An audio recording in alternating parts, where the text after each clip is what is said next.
Hey guys, what is up? Gene here from Eagle Gaming, and this is technically Tuesday, but I'm still going to be naming the title of this FS 2013 Mod Mondays. I'll explain in a bit, but to make up for missing on this week's episode, instead of being uploaded on Monday, we will be going over 1, 2, 3, 4, 5, 6 mods total in this video, so hopefully that'll help you guys out.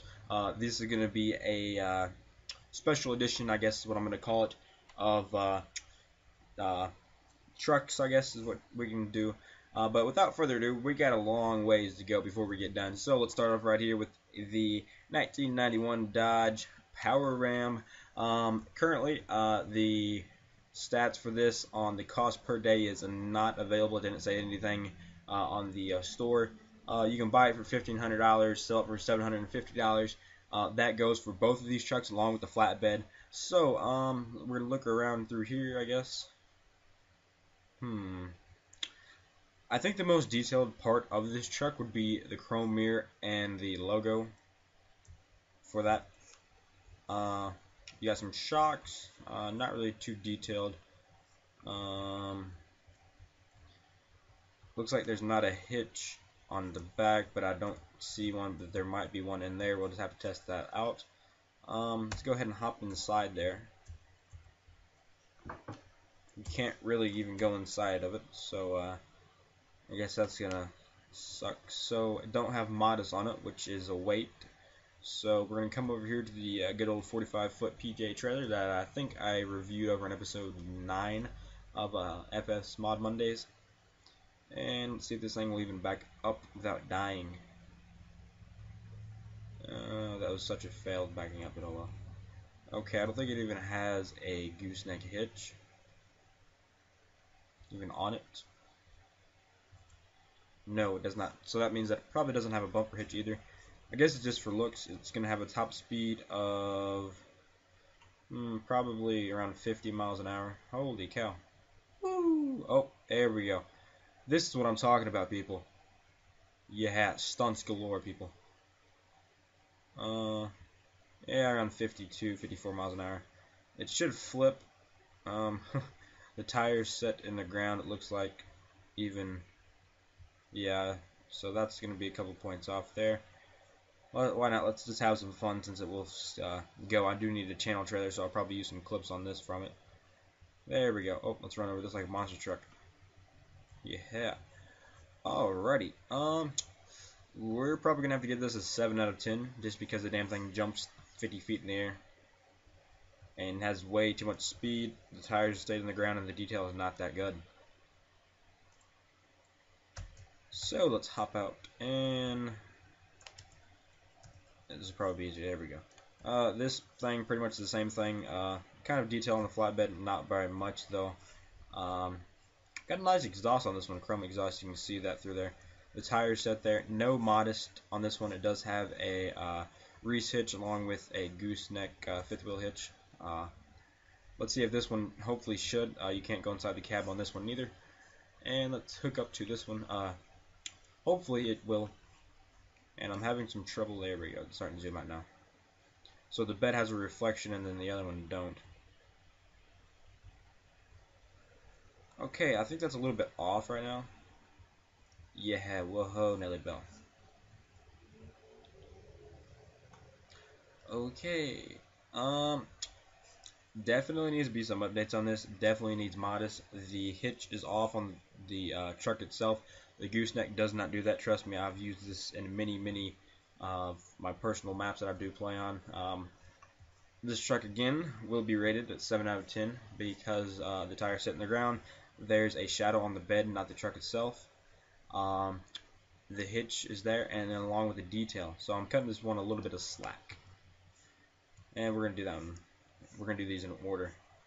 Next up, we have a Chevy 3500 coming in at, it says $3,535. I think he meant just to put $35 a day. So it's probably just $35 a day on heat, or on the cost to keep it daily.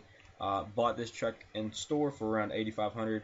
You can sell it for $4,250 when you just go there. If you go there personally with the truck and deliver it, they'll give you a little bit more. but this is just out of the stock price of the bone end, probably the lowest end. You can actually go inside the truck on this one. It has high acceleration, which is not a good thing, but at least this truck has a fifth wheel and a shadow. And let's see how good it'll actually do pulling this. Probably, I'm guessing not very good because it doesn't have modus on it either. And if you guys don't know what modus is, it is a weight. It's kind of like weight. That's what it is. Weight. Holy shit. No, Nelly Bell. If you can even get this thing backed up without, I'm pressing the key and it's just taking off like 300 miles an hour. Okay, this truck's mainly for looks too.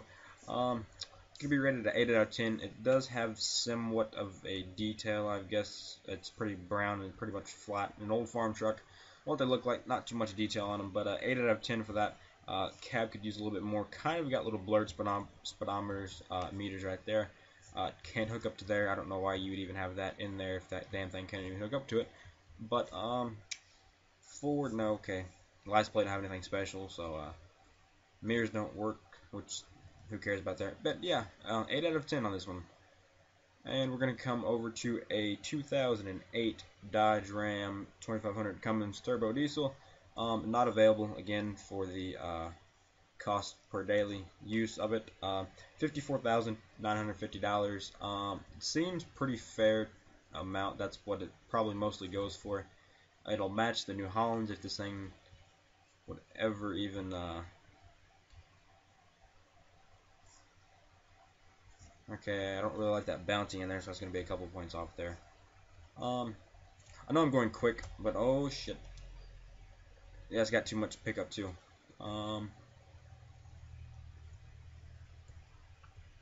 See if I can get this thing even aligned to the trailer. This is my poor backing up skills. No, belly bell. Alright, again, this is going to be a truck. It's not going to be used for towing. Hard. You can't go inside the cab. Most of the trucks that you actually do see can't go inside the cab anyways. This truck will be rated at 8 out of 10. It does have good detail, as you can see. The undercarriage of it doesn't look that it does not have. Oh my goodness. Again, I can't talk in these episodes for some reason. It doesn't have good detail on the undercarriage of it. Can't go inside the truck. It's got blacked out windows, which are kind of they kind of look ignorant on this truck for some reason. At least they added the step there too as well. But yeah, 8 out of 10 on that one. We're gonna save this Sterling 5500 for last because I think that's one of the better ones out here. Next up, we have a 1997 Ford F350 crew cab. That's what my writing looks like. I have this written down on a piece of paper, so I don't got to go into the menu. Not available again for the cost per daily use. Comes in at $15,000. Sells for the low end market of $7,500. Now then, this truck looks alright, I guess.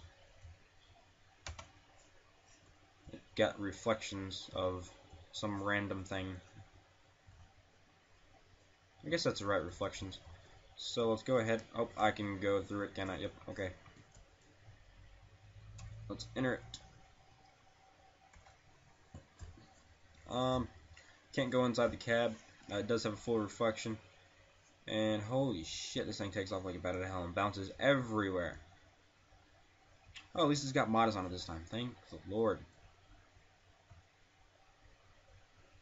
But it does have high acceleration, along with most Fords try and be faster. In the end of it, they found on the road dead.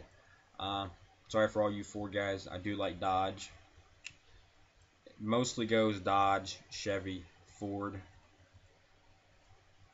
On my Taken, at least this aligns with it. It does. Can I see through the trailer? Yes, I can. I'll test that in a minute.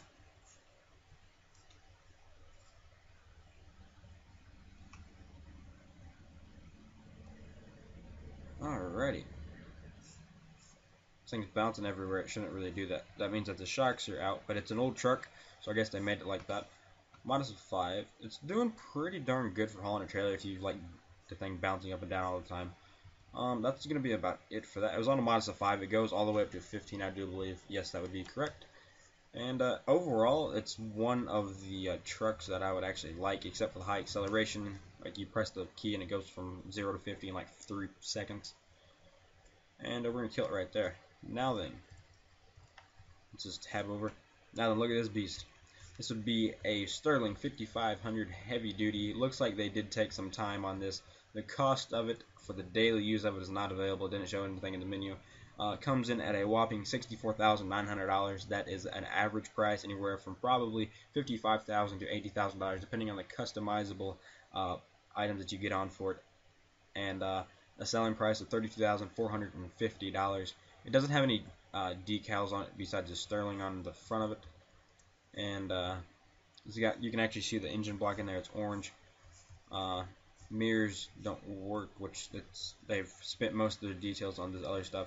It does have a reach, which is awesome. Gooseneck fifth wheel, whatever you guys like to call it. Overall, pretty good detail on it. Let's hop inside somehow. There we go. Start this bad boy up. Looks like it's got pretty good 6-inch dual stacks on it, so you can roll some coal.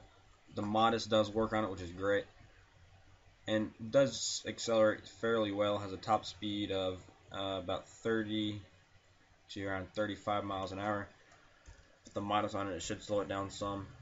Yeah, it does have a Modest of 30 on it, which is great. So it means it's pretty heavy hauling, or pretty good for heavy hauls like what we're about to haul, which would be the PJ45 with 2000 with two New Holland tractors on it with 600 kilogram weights on it, I do believe. Which let's see if we can back this bad boy up to the trailer correctly this time.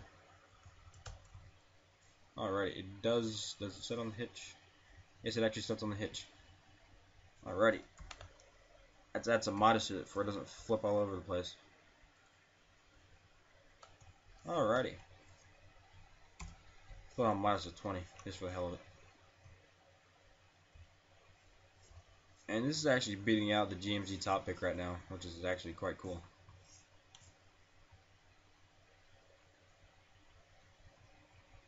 And this has just become my new favorite truck. If you do look inside the cab, it does have great detail on it. Pretty good detail on it. Oh, shit. There we go. Let's get back over here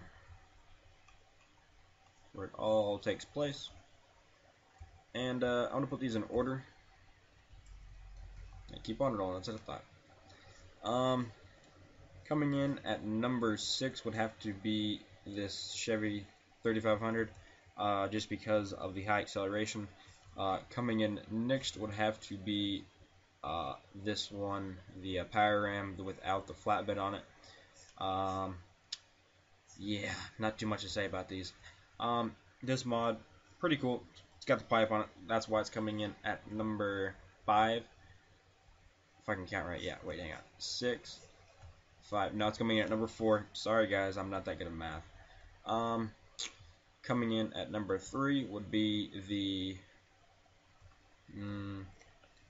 2008 Dodge Ram 3500. Oh my God, I cannot talk today. 2500. It's some details. Still got a couple problems. Coming in at number 2 would be the Ford F-350. It does have problems as usual. And then my new favorite truck, which would be the Sterling 5500. It doesn't have a year, which looks like it's a newer truck, so probably an 08 to a 2012 probably. But anyways, without further ado, all of these links will be in the description below, along with my Twitter, my Facebook, and a couple other helpful links. If you do want to subscribe to my channel, it'll take you to it. And there will be some other videos if you have missed them, along with the PJ45 review. I'm trying to think if I did any of these on the New Holland 8340s, which I'm thinking that I did, so that will be in the description below also. But guys, hope you guys did enjoy this. Stay tuned for next week's episode. I will be going over probably semi-trailers and or semis. Don't quote me on that, but it will be consistent of something that has to do with semis and heavy hauling. But